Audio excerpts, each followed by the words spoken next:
If you haven't heard about Anchor, it's the easiest way to make a podcast. Let me explain. It's free.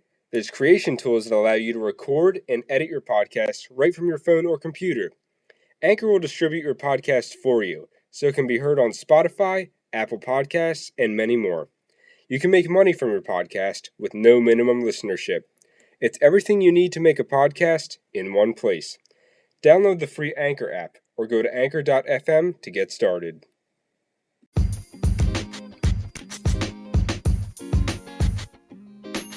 Hello, everybody, and welcome to the second episode of Collegeville Conversation. I am your host, Jason Phelan. Now, I hope everybody is staying safe during the pandemic by washing their hands and social distancing. Now, there has been more news about sports returning and more sports returning already. Let's get into that now. Now, one thing that I wanted to talk about to kick off this podcast is the potential return of the NBA. Now, originally, the NBA was going to give it 2 to 4 weeks to come up with a decision, which is a pretty good amount of time.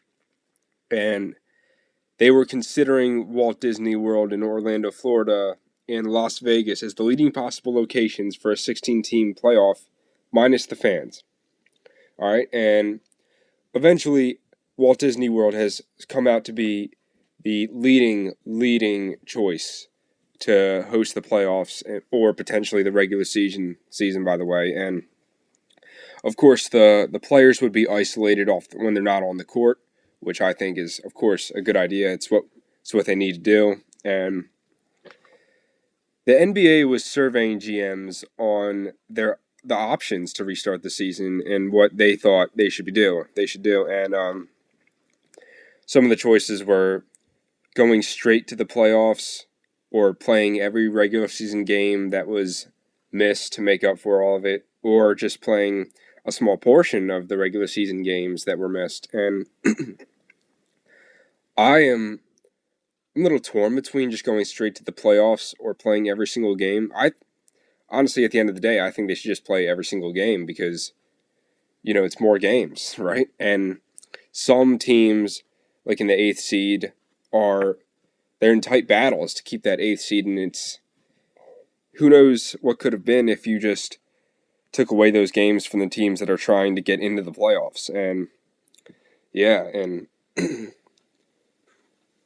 it's just a lot to think about that the NBA has to do. And NBA superstars like LeBron, Kevin Durant, and Stephen Curry, along with other stars, they held a conference call about agreeing to resume the season.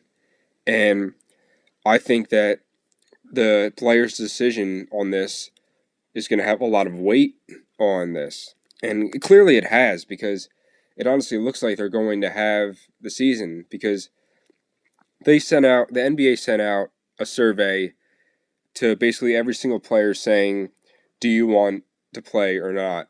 Do you think we should play or not the rest of the season? And from what I heard, majority of them, most of them, if not all, have said yes. And which honestly I wouldn't doubt at all, because they didn't expect this. Us fans didn't expect this. Even though us fans are not going to be able to go to the games, we still want them to come back. Right? And so we just need the NBA back, I think. And the season it sounds like the season is potentially going to restart in late July, which is pretty good because it gives the players a good amount of time to get back into playing shape and back into game speed, which is very essential. They can't just jump right back into it after being off all this time, And it's great to see this happening. It's great for sports. It's great for the world, I think. And I do think the season should continue. But they just got to take the right precautions. They just got to be safe about it and, just go from there with no fans, and hopefully it works out. Now, along with the NBA, another major sports league is potentially coming back, and that is Major League Baseball, the MLB. Personally, it's course, one of my, and along with many others, favorite sports leagues.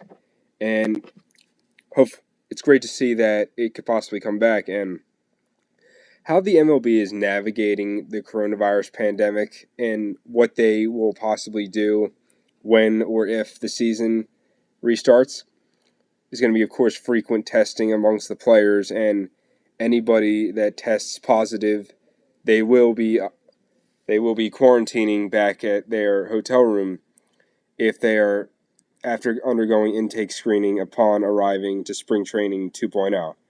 And of course, it can't be said enough that must happen. That's just what we have to do today in order to get things back to the way they were and make sure everybody's safe if they play these games. And I've noticed that another thing going on as well is Korean baseball right now, which is, even though it's on at like 5 in the morning, I hear it's still pretty good. Like, it's baseball is baseball, you know. It's just you take what you can get, and even some former MLB players are in the league, like Ben Lively, who pitched for the Philadelphia Phillies last season. He's in the league, and yeah, it's good stuff out here. And along with back to the MLB, it's Blake Snell, who is a really good pitcher for the Tampa Bay Rays. He made comments about how the MLB could possibly handle how the league will go, and because the players would probably not be paid full salary if they are not playing a full season. And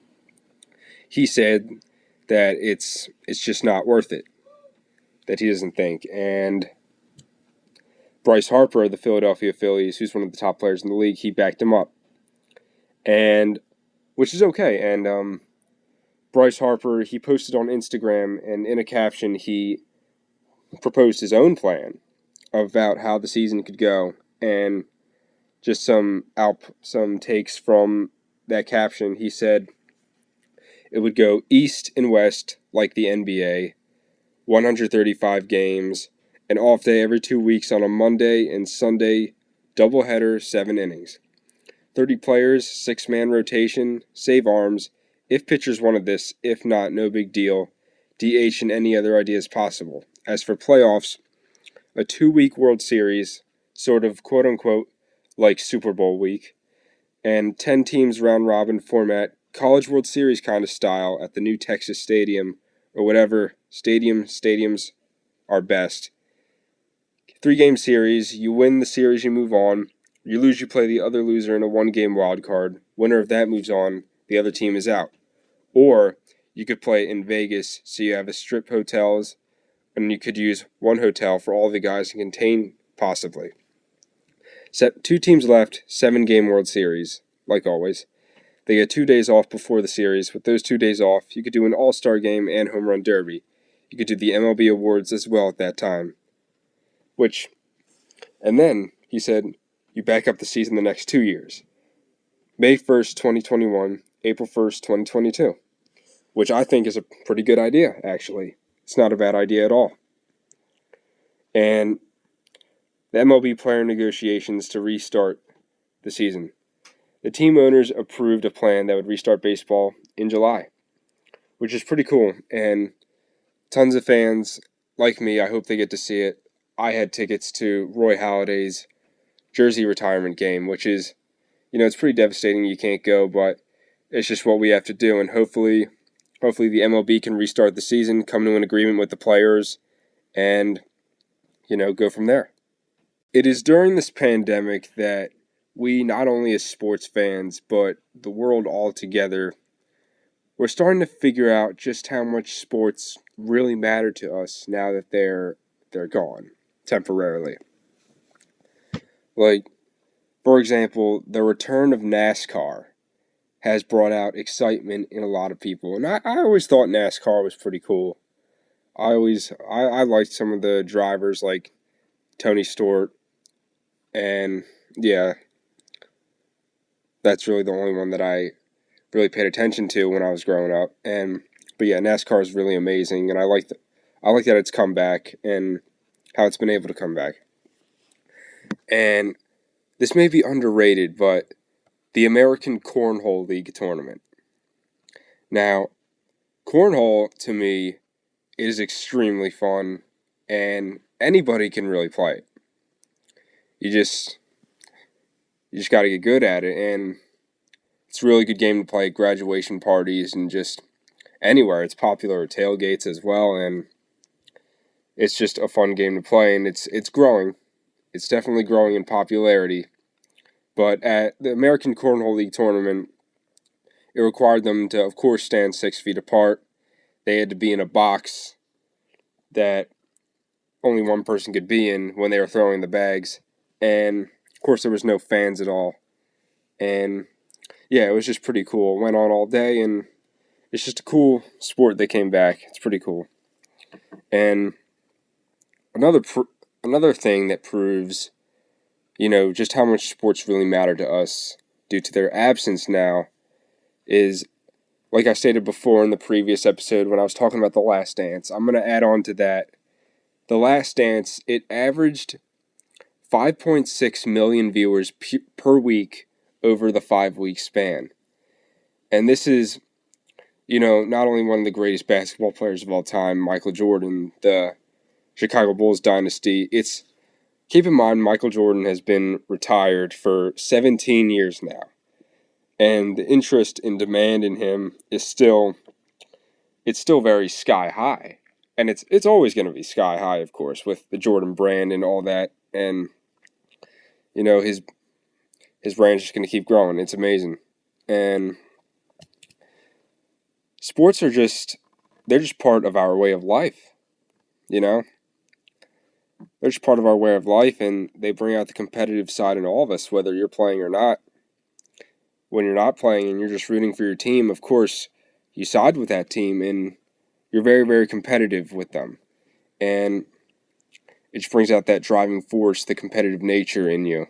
And that's why so many people love sports. That's why over a billion people love sports so much, because it brings out that competitive side in them. And it's amazing. They bring us together as well with touching moments, and it's just amazing, and they give us some of life's greatest memories. Now, one thing I wanted to talk about here is a list. It is the top 5 restaurants in Collegeville. Now, there are so many great places and restaurants in Collegeville to eat. It's hard to pick just 5, but I had to narrow it down to 5. Now, I'm going to start counting down from 5 to 1. Coming in at number 5 is Corner Cafe. Corner Cafe is a great, great breakfast place. It's really got phenomenal home fries, and it's one of those 50s diners kind of places. And it's just a great place to go for lunch and dinner. It's located in Collegeville by the Wawa. And coming in at number 4 is definitely Pizza Stop, which is located in the shopping center by the McDonald's. And my personal favorite thing to get there is the chicken parm sub, and you can also sit down and eat. It's just a really neat place, really good place to eat. Now, coming in at number 3, I would say is My Friend's Tavern. Now, My Friend's Tavern is a very, very, very underrated place. It's one of those pubs, and it is located along where Matone's record store is. It's along the side, that street, by your sign is College, and it's a very good place, very classic. I would say I would give it a 5 out of 5 if it were up to me. And yeah, it's just a great place to eat. Clocks in at number 3. And coming in at number 2, I would say, now 1 and 2, this was a very, very hard decision to make, because these two, I would say, clash. And it's just, I had to really think it through when putting these two together. And number 2, I would say, is definitely the Collegeville Diner. Now, the Collegeville Diner is also, I would say, another one of those 50s diners kind of place, but it's still very good. It's very classic. It's where, we would used to go eat when I played high school football, and, managed the Perkiomen Valley boys basketball team where we went after wins, and it's just a very good place to eat. My personal favorite thing to get there is the pizza burger with fries. It's just, and the chocolate milk there is really, really killer as well. It's just awesome there, and you get great service and everything, as well as all the other places I mentioned before. That's another thing. Great, great, great service. It's just top notch, top notch. And clocking in at number 1, I would say the Collegeville Italian Bakery. From the second you walk in there, you are just greeted with smiles by everybody that works there, and you get great service overall. My favorite thing to get there is the Pennsylvania, and it's also known as a celebrity hotspot in a way. Like, I met Joel Embiid there about 3 years ago, and it was just an amazing place, and they got like a ton of autographs there, and it's just a celebrity hotspot. And I guess that's what just draws more to it, along with the great food and great service that they provide. And it's a great Italian food. Overall, great restaurant, great addition to the town of Collegeville, and yeah, I highly suggest eating there, and it's really, really, really good. So yeah, there was so many great restaurants in Collegeville. Very, very difficult to pick just 5, but you can't go wrong with either of the 5 that I just listed.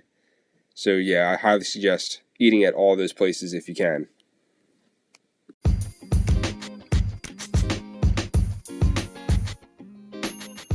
As stated before, sports being shut down has allowed us to find out just how much sports really matter to not only sports fans, but to the world altogether. Whether you're playing in the game or not, they bring out the competitive side in all of us. Catch a new episode of Collegeville Conversation every Sunday. As always, I'm your host, Jason Phelan. Thank you for listening to the second episode of Collegeville Conversation. We'll catch up next Sunday.